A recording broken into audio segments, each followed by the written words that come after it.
नमस्कार, आपका स्वागत है इंडिया डेली में। मैं हूं आपके साथ किरण। ड्रैगन की काली नजर, कल कुछ ऐसा हुआ जिसमें देखिए ये निकल करके बात सामने आई कि ड्रैगन की अरुणाचल प्रदेश पर काली नजर है और ये अभी के वक्त से नहीं है, इसके पहले से है।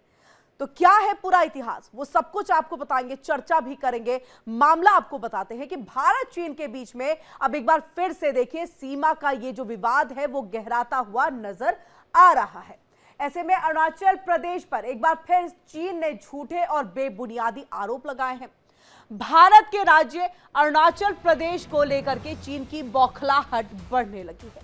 चीन ने एक बार फिर अरुणाचल प्रदेश को अपना हिस्सा बताया और चीनी विदेश मंत्रालय की प्रवक्ता माओ निंग ने तो यहां तक कह दिया कि अरुणाचल प्रदेश हमारा हिस्सा है।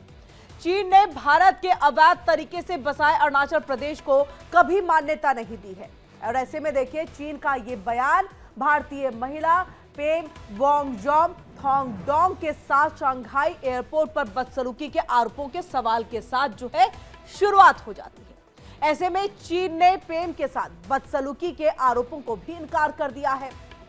चीन के इस बयान पर भारतीय विदेश मंत्रालय के प्रवक्ता रणधीर जायसवाल ने यह कहा कि अरुणाचल प्रदेश भारत का अभिन्न अंग था, है और अविभाज्य हिस्सा रहेगा। चीन चाहे जितना भी इनकार इससे कर ले, लेकिन सच्चाई बदल नहीं सकती है। जायसवाल ने यह भी बताया कि भारत ने पेम की हिरासत के मामले को चीन के सामने कड़े शब्दों में उठाया कि किस अधिकार से आपने उसे तकरीबन 14 से 15 घंटे तक इस तरह से कैद करके रखा। अब देखिए चीनी अधिकारी अब तक ये नहीं बता पाए कि उस महिला को क्यों रोका गया, पेम को क्यों रोका गया। अब तक इसकी जानकारी वो सही से नहीं दे पाए हैं। और ऐसे में देखिए चीन के अपने नियम भी 24 घंटे तक बिना वीजा ट्रांजिट की अनुमति देते हैं। तो जब आपके खुद के रूल्स हैं, आपके नॉर्म्स हैं, तो फिर किस आधार पर पेमा को जो है वो रोका गया। अब ऐसे में देखिए सभी देशों के नागरिकों पर ये लागू भी होते हैं जो चाइना का खुद का अपना नॉर्म्स है, रेगुलेशन है। ब्रिटेन में रहने वाली भारतीय पेम ने यह आरोप लगाया था कि चीनी अधिकारियों ने उनके भारतीय पासपोर्ट को अवैध बता दिया था क्योंकि उसमें जन्मस्थान के तौर पर अरुणाचल प्रदेश लिखा हुआ था। वो 21 नवंबर को लंदन से जापान जा रही थी। शंघाई पुंडोंग एयरपोर्ट पर उनका 3 घंटे का ट्रांजिट था और इसके लिए उन्होंने पहले ही इसकी जानकारी जो है वो ले ली थी कि क्या मैं ऐसा कर सकती हूँ, यानी पूरी जानकारी के साथ, इंफॉर्मेशन के साथ पूछा गया था। उन्होंने कहा हाँ 24 घंटे का ट्रांजिट होता है और देखिए यहां पर 3 घंटे का ये ट्रांजिट था। तो ऐसे में पेम ने कोई गलती नहीं, लेकिन फिर भी उसे रोका गया, उसे एक तरह से बंधक बना दिया गया, एक तरह से उसे परेशान किया गया। इसके जवाब में चीनी प्रवक्ता माओ ने कहा महिला के साथ कोई जबरदस्ती नहीं हुई, हिरासत या फिर परेशान करने जैसा कोई व्यवहार नहीं हुआ। उन्होंने कहा कि एयरलाइन ने महिला को आराम से पानी भी दिया, खाने की सुविधा भी दी, जबकि पेम ने कहा मुझे कुछ नहीं मिला खाने को और पानी के नाम पे कहा गया कि आप वहां से जाकर के भर सकते हैं। अब ऐसे में देखिए कि चीन ने कभी अरुणाचल प्रदेश को भारत के राज्य के तौर पर माना नहीं। ये चीन की जो है वो गलतफहमी है जिसके आधार पर यहां पर वो कर रही है। अब ऐसे में देखिए कि दक्षिणी तिब्बत का हिस्सा बताता है।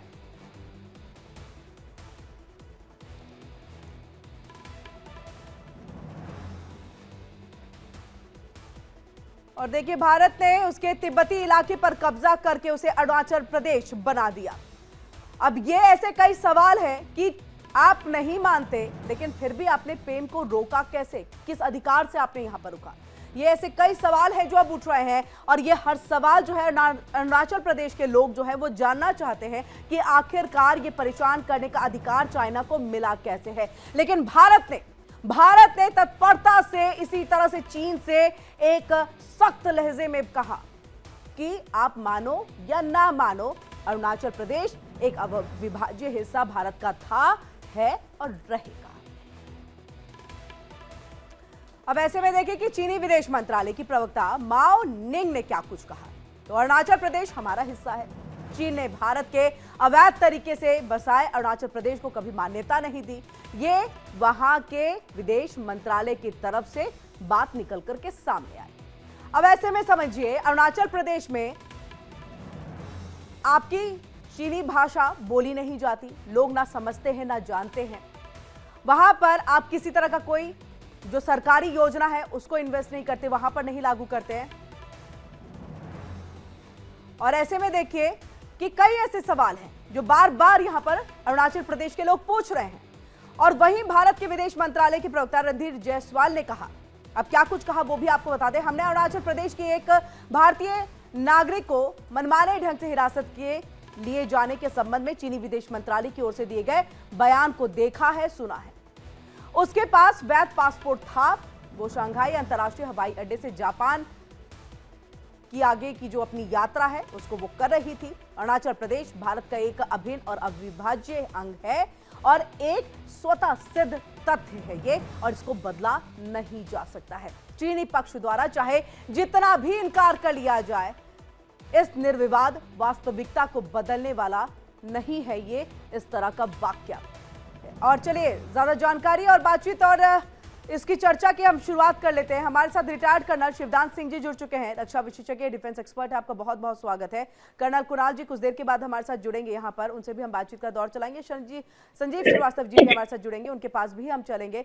और ऐसे में सबसे पहले कर्नल शिवदान जी आपका रुख करते हुए, ये ऐसा लग रहा है कि स्थिति थोड़ी सी एससीओ समिट से जो है जो बदली थी, जो लग रहा था कि ये जो बार बार मुलाकात का दौर, चाहे विदेश मंत्री मुलाकात करने के लिए पहुंचे या फिर राजनाथ सिंह पहुंचे, प्रधानमंत्री की भी मुलाकात हो एससीओ समिट में, देखिए हम तस्वीर भी दिखा रहे हैं, इसके बाद स्थिति को संभलने वाली थी, लग रहा था चीजें ठीक हो जाएंगी। लेकिन इस वाक्य के बाद अब आप क्या महसूस कर रहे हैं, क्या हो सकता है आगे आने वाले दिनों में? देखिए, मैं चीन की जो फिलॉसफी है उसको 1950 से एनालाइज कर रहा हूं। चीन कभी भी रिलायबल देश नहीं रहा है। चीन ने अपने पड़ोस के 16 देशों की जमीनों को अवैध कब्जा किया हुआ है। जो जितने भी उसके नेबरिंग देश हैं उनकी सबकी जमीनों पर उसने अवैध कब्जे किए हुए, 16 देशों की जमीन पर अवैध कब्जा है। और चीन ने 1955 में तिब्बत पर कब्जा कर लिया। उसके बाद भी उसका जो है उसका वो नहीं हुआ, भरा पेट नहीं भरा। उसने उसके बाद भी हमारे अरुणाचल प्रदेश को अपना साउथ तिब्बत का हिस्सा बताते हुए कहने लगा कि दक्षिणी तिब्बत का हिस्सा है ये अरुणाचल प्रदेश। जब एक बार मैकमोहन लाइन तय हो चुकी है और मैकमोहन लाइन के हिसाब से हमें फॉलो कर रहे हैं बाउंड्री को, इंटरनेशनल बाउंड्री को, तो चीन का इस तरह का जो डिस्प्यूट करना वो बहुत गलत है। और कुछ समय पहले चीन ने अपने आप ही हमारे अरुणाचल प्रदेश के कुछ जगहों का नाम चीनी उसमें तिब्बत के हिसाब से रख दिए हैं। अपने हिसाब से उन्होंने अपने नाम रखे हैं हमारे अरुणाचल प्रदेश के जी। तो इससे साफ जाहिर है कि चीन के साथ रिलेशन हमारे नॉर्मल नहीं हुए हैं और चीन जो है अपनी जो उसकी दूसरे की जमीन हड़पने की हरकतों को से बाज नहीं आ रहा है। और उसके बाद भी वो अरुणाचल प्रदेश को कब्जाना चाहता है और इससे भी उसका सेटिस्फेक्शन नहीं होगा, वो और बढ़ेगा आगे। तो इसलिए हमें चीन को कभी भी ट्रस्ट नहीं करना चाहिए और चीन के से फेस करने के लिए हमें हमेशा तैयार रहना चाहिए। जी बिल्कुल कर्नल शिवदान जी, यहाँ पर कि फिर से देखें जो स्थिति थी वो जस के तस हो गई है। तमाम मुलाकातों से भी कोई यहाँ पर फायदा नहीं, लेकिन जो एयरपोर्ट पर हुआ, हम ये माने कि ये सीधे सीधे शी जिनपिंग जो है उनके तरफ से कुछ इस तरह की बातें रही होंगी या एक तरह से क्लियर कट उन अधिकारियों को चीजें रही होंगी कि अभी भी जो है हम मैकमोहन लाइन को नहीं मान रहे हैं, हमारे रिश्ते जो बेहतर हो रहे हैं वो इंफॉर्मेशन थी या नहीं थी, हम कैसे इस चीज को देखें? देखिए, ये क्लियर मैसेज चीन ने हमें दे दिया है कि वो जो है भारत के किसी भी समझौते को नहीं मान रहा है, मैकमोहन लाइन को रिकॉग्नाइज नहीं कर रहा है।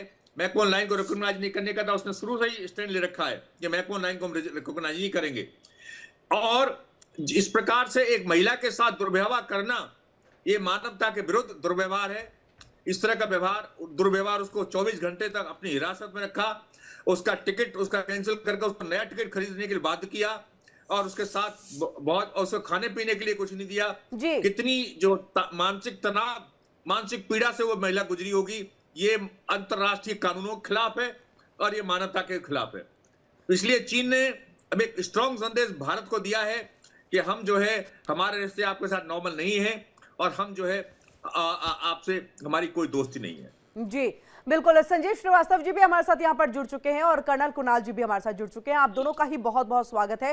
संजीव श्रीवास्तव जी, आपसे इस बात को जो अधिकारियों ने किया, ये हम मान लें कि ये सरकार की ही इच्छा थी और ये चीनी गवर्नमेंट की ही तरफ से जो है हिदायत दी गई कि अगर इस तरह से कोई आपको पासपोर्ट दिखाई दे तो फिर आप उस पर ऐसी ही कार्रवाई करेंगे, और जो किया गया वो कानूनी तौर पर कितनी मतलब जायज है, कितना जायज हम इसको माने? नहीं, ये किसी आधार पर जायज हो ही नहीं सकता है। ये भारत की संप्रभुता का और सिविल एविएशन से संबंधित जो अंतर्राष्ट्रीय जो कानून है, शिकागो कन्वेंशन, मॉन्ट्रियल कन्वेंशन, उन सब का वायलेशन है। और चाइना के ये अपने जो खुद के जो सिविल एविएशन के जो नियम है उसको खुद उसने वायलेट किया है।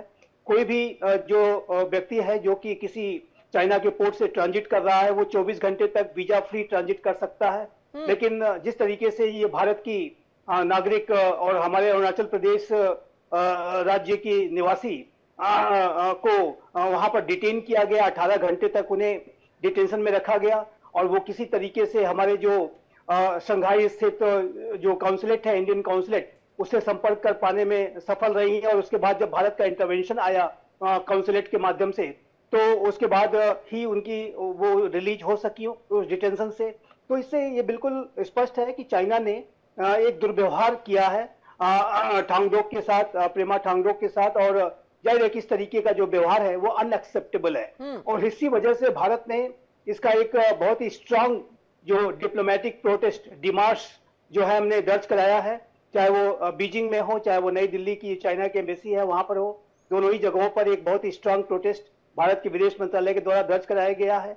और जाहिर है कि भारत ने चाइना को ये दो टूक तरीके से एक बार फिर से ये बता दिया है कि अरुणाचल प्रदेश भारत का अविभाज्य और अभिन्न अंग था, है और रहेगा, और इसमें किसी तरीके का विवाद कभी भी कोई खड़ा नहीं कर सकता है। और जाहिर है कि यदि चाइना इस तरीके के विवाद को खड़ा करने की कोशिश करेगा तो उसके जो कॉन्सिक्वेंसेस हैं वो भारत और चाइना के संबंधों के संदर्भ में सामने आएंगे। नकारात्मक रूप से चाइना और भारत के संबंध प्रभावित होंगे, इसमें कोई दो राय नहीं है। लेकिन एक बात किरण जी बहुत स्पष्ट है कि चाइना एक ऐसा राष्ट्र है जिसको कि हम बार बार कहते हैं, और ये आज का ये जो नया भारत है प्राइम मिनिस्टर श्री नरेंद्र मोदी के नेतृत्व का, इस बात को समझता भी है ये जो राष्ट्र है वो सिर्फ शक्ति की भाषा समझता है। और वो ऐसा राष्ट्र है कि जो शक्ति के सामने तो सिर झुकाता है लेकिन कमजोरियों को एक्सप्लॉइट करने से वो नहीं चूकता। उसकी जो रणनीतिक थिंकिंग में डिसेप्शन यानी धोखा देना भी उसका इंटीग्रल पार्ट है। और वो विस्तारवादी, उपनिवेशवादी, अवसरवादी, आधिपत्यवादी तो है ही, भारत के क्षेत्रों पर उसकी कुदृष्टि है। उसी तरीके की कुदृष्टि उसकी सेंकाकू आइलैंड जो जापान का है उसके ऊपर है। साउथ चाइना सी के तो 90% भाग पे वो एकाधिकार की बात करता है। और जाहिर है कि ये चाइना की जो फॉल्स टेरिटोरियल क्लेम्स हैं वो है, और ताइवान को तो वो बलपूर्वक हड़प लेना चाहता है। तो ये चाइना की जो नकारात्मक प्रवृत्तियां हैं उसको ध्यान में रखते हुए हमें अपनी पोजीशन ऑफ स्ट्रेंथ को, अपने डिफेंस पॉस्चर को, और जब कभी भी चाइना ऐसी कोई हरकत करे तो उसका बहुत ही स्ट्रांग रिस्पांस होना चाहिए, और हमने दिया है। हमने जैसे कि मैंने बताया कि एक बहुत ही स्ट्रांग जो एक कंट्री के तरफ से सिर्फ आंसर दे देना, वो भी स्ट्रांग आंसर देना, क्या नहीं लग रहा है एक इंटरनेशनल फोरम से जो है एक मैसेज जो है वो चाइना को जाना चाहिए? ये सवाल का जवाब संजीव जी मैं लूंगी आपसे, लेकिन उससे पहले कर्नल कुणाल जी, जो बात संजीव जी ने कही यहाँ पर कि शक्ति की भाषा ही चाइना समझता है, हम जो प्यार के दो बोल से समझ रहे थे कि स्थिति को जो है संभाल लिया जाएगा, और कुछ चीजें दिखी भी थी कि दोनों तरफ की सेना थोड़ी थोड़ी पीछे चली गई थी, जो जानकारी आई थी 62 में युद्ध भी इसी क्षेत्र को लेकर के हुआ था, कहीं ना कहीं ये भी एक बहुत बड़ी वजह। अब आपसे कि क्या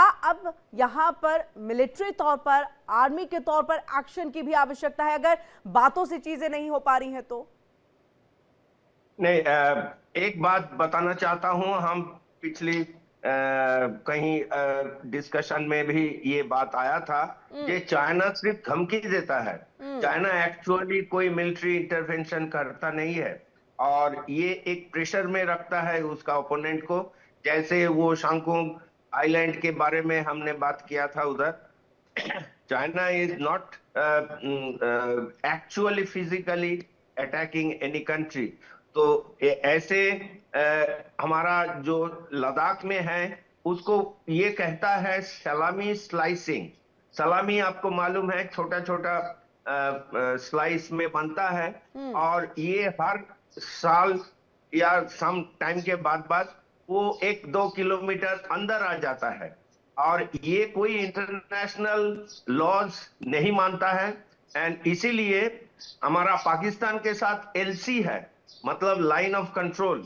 वहां पे जो भी है मार्किंग क्लियर है, वहां पे हम पोस्ट लगाया है, फेंसिंग लगाया है, बाबर्ड वेल लगाया है। लेकिन लद्दाख में है LAC, line of actual control, मतलब ये है जोड़ जान मुल्लुक तार, मतलब जिसके बाहुबल ज्यादा है वो जमीन उसका है।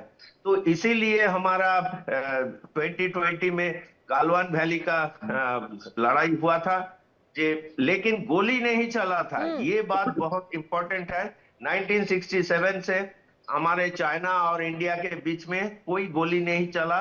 हमने पता है वो रॉड के अंदर बाबर्ड वायर डाल के हमने मारा है एक्सेट्रा, चाइना अटैक किया था। तो वो दुखजनक है, लेकिन चाइना कोई इंटरनेशनल कन्वेंशन मानता ही नहीं। श्रीवास्तव साहब कैसे बोला है ये मॉन्ट्रियल कन्वेंशन और शिकागो कन्वेंशन ये इंटरनेशनल कन्वेंशन है जहां पे सारी दुनिया सब आदमी मानता है। और चाइना में भी 24 आवर्स वीजा फ्री स्टे है। और ये लेडी पेमा थोंगडू, ये यूके का निवासी है, मतलब सिटीजन तो इंडिया का है, वो यूके से जापान जा रहा था और इसीलिए वो शंघाई एयरपोर्ट में, पुडोंग एयरपोर्ट में कहीं देर रुकना पड़ा।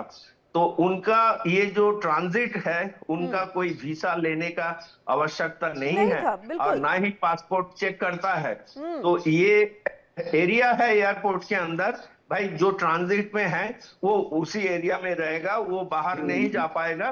तो इसमें कोई उसका पासपोर्ट चेक करने का या उसमें किधर वीसा है ये सब उसका बिल्कुल। और उसने तो ये तक बताया, मैंने तो मतलब जापान जाने से पहले पूरी जानकारी, पूरी इंफॉर्मेशन ली कि कैसे जाते हैं, ट्रांजिट का मतलब वो अलाउ करेंगे नहीं करेंगे, क्या है नहीं है, पूरे इंफॉर्मेशन के साथ जो है जब देखा कि अलाउ करेंगे तो वो गई है वहां पर। मैं संजीव श्रीवास्तव जी, यही कर्नल कुणाल जी जो है वो कह रहे हैं कि चाइना किसी चीज को नहीं मानता, इंटरनेशनल लॉ को भी वो यहां लेकर के नहीं चलता, गोलियां भी हमारे बीच में नहीं चलती हैं। लेकिन क्या सिर्फ गोलियां नहीं चलने से हमें चुप बैठ जाना चाहिए? क्या सिर्फ ये अब माने कि अब हमारी स्ट्रैटेजी जो है वो डिप्लोमेटिक तौर पे ही होनी चाहिए? उसने शब्दों में कहा, हमें भी शब्दों में जवाब दे देना है बस। और इंटरनेशनल लॉ को मानने की जरूरत है, फिर प्रेशर कौन देगा अगर कोई देश ना माने तो?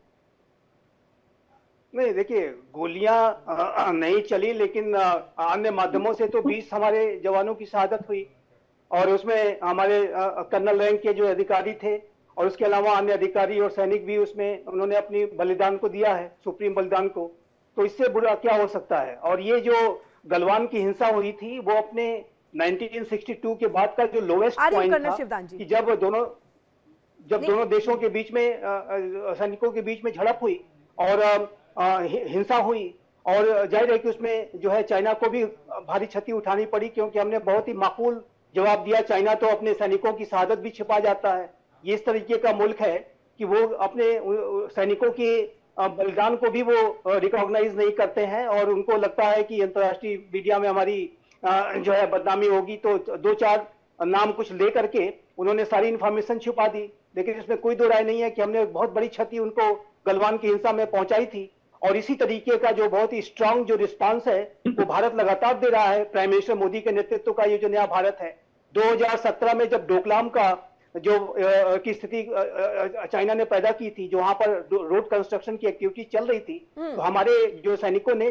73 दिनों तक 73 डेज तक eyeball to eyeball confrontation में थे, और एक फेस ऑफ की सिचुएशन थी।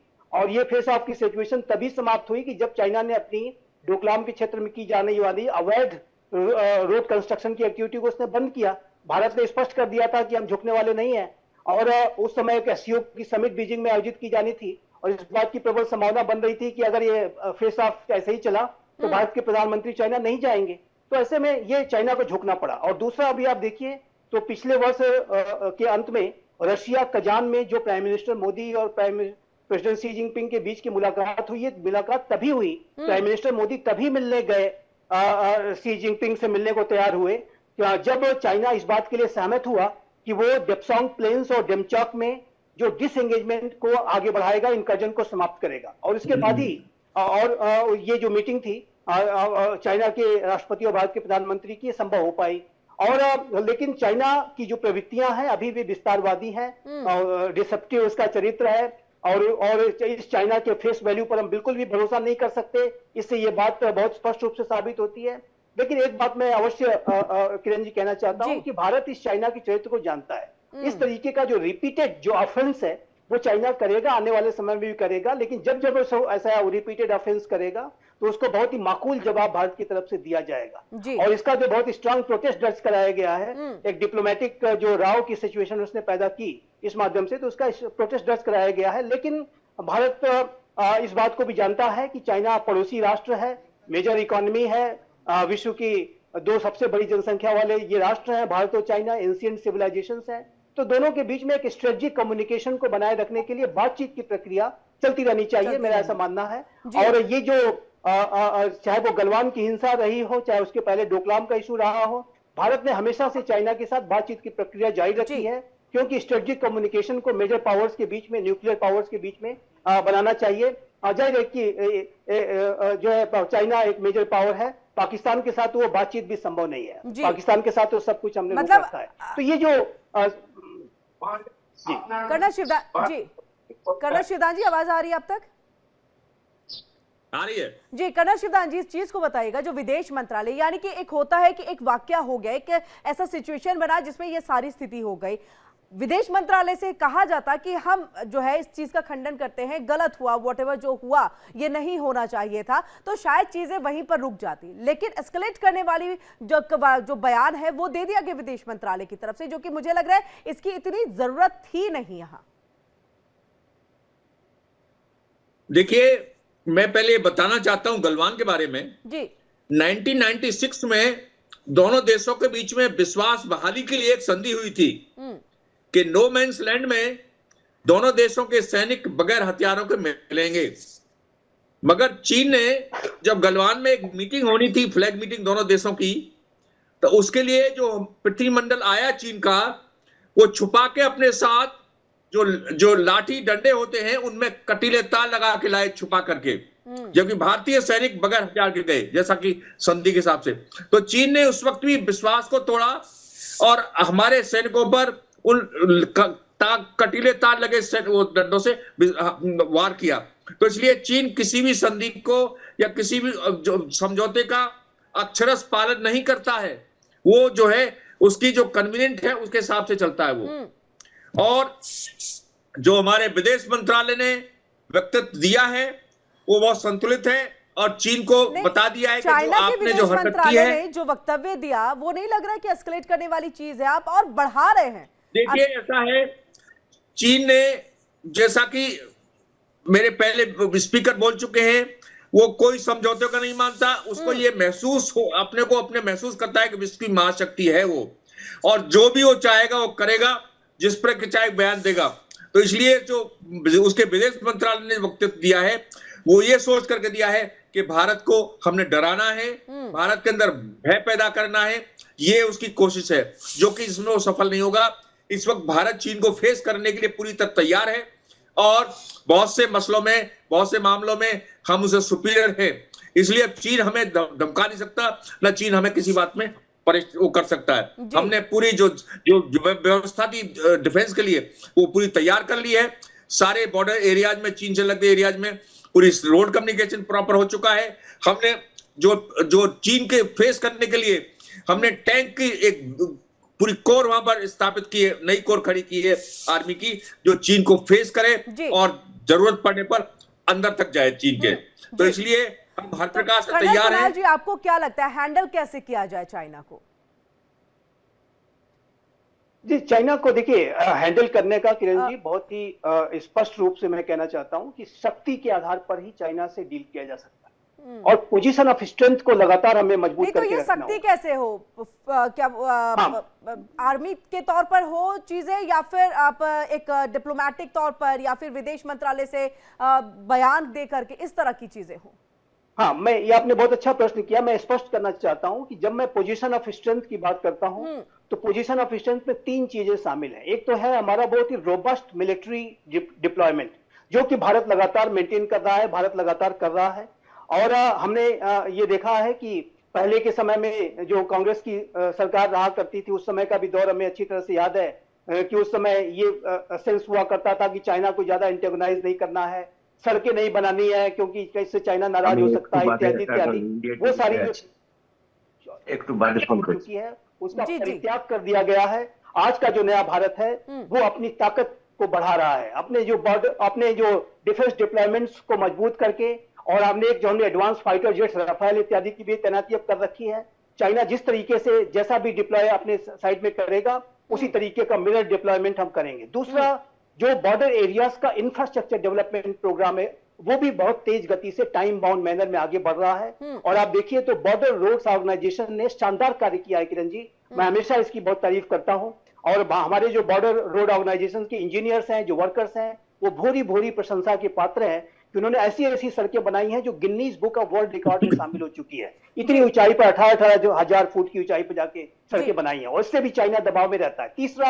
तीसरा जो इंटरनेशनल कोलैबोरेशन है, क्वाड का जो इनिशिएटिव है, आसियान के राष्ट्रों के साथ जो मिलिट्री टाइज हम स्थापित करते जा रहे हैं, और सभी जो चाइना से नकारात्मक रूप से जो प्रभावित जो भी राष्ट्र हैं उनके साथ अपने संबंधों को गहरा करके भी हम चाइना के विरुद्ध अपनी लामबंदी कर रहे हैं। तो ये जो पोजीशन ऑफ स्ट्रेंथ है उससे चाइना जरूर दबाव में होगा। बिल्कुल संजीव जी, वक्त की कमी है, मैं चाहूंगी कर्नल कुणाल जी, ये पूरे मामले को अगर देखा जाए तो ना चीजें निगलते बन रही है ना उगलते बन रही है, यानी चाइना आपके नेबर में है, आपको उस चीज को हैंडल करना पड़ेगा। अब ऐसे में अरुणाचल प्रदेश के लोगों के लिए, क्योंकि उनके मन में एक डर होगा, एक वहम होगी चीजें कि वो अगर दूसरे देश जाते हैं या फिर ऐसे ट्रांजिट अगर चाइना के एयरपोर्ट से करते हैं तो उनके लिए तो दिक्कत हो जाएगी, वो क्या करें? नहीं, ये एक प्रेशर टेक्निक है चाइना का, जो मैंने पहले ही बताया है। ये अरुणाचल प्रदेश बोलता है चाइना उनका एरिया है, तो इसीलिए अरुणाचल प्रदेश का कोई आदमी चाइना में जाना चाहता है तो वो स्टेपल वीजा देता है। वो पासपोर्ट में स्टैंप नहीं मारता, उसको एक अलग सा स्टेपल करके देता है। और रीनेमिंग द प्लेस, जगह का नाम चेंज कर देता है। जैसे अरुणाचल का नाम है चांगनान करके ऐसा कुछ है, और प्रोसीजरल हर्डल बना के रखता है इंडियन सिटीजन जो क्या अरुणाचल प्रदेश का है। वो मेकिंग हाउस बनाता है बॉर्डर के एकदम नजदीक, सो दैट बोल सकता है कि ये सब चाइना का करते हैं। इस बात को अरुणाचल की जनता को भी समझना है और भारत की तरफ से जवाब तो दिया ही जा रहा है। वक्त की कमी है, माफ कीजिएगा कर्नल कुणाल जी, आगे इस चर्चा को नहीं बढ़ा पाएंगे। आप तीनों का ही बहुत बहुत शुक्रिया हमारे साथ यहाँ पर जुड़ने के लिए, अपना वक्त यहाँ पर देने के लिए और तमाम इस मुद्दे पर बातचीत करने के लिए, और यही कहना और बताने के लिए चाइना को कि चाइना कितना भी प्रेशर क्यों न दे दे, भारत वो भारत नहीं है जिसपे आप प्रेशर पॉलिटिक्स चला सकेंगे। भारत नया भारत है, जवाब देकर रहेगा।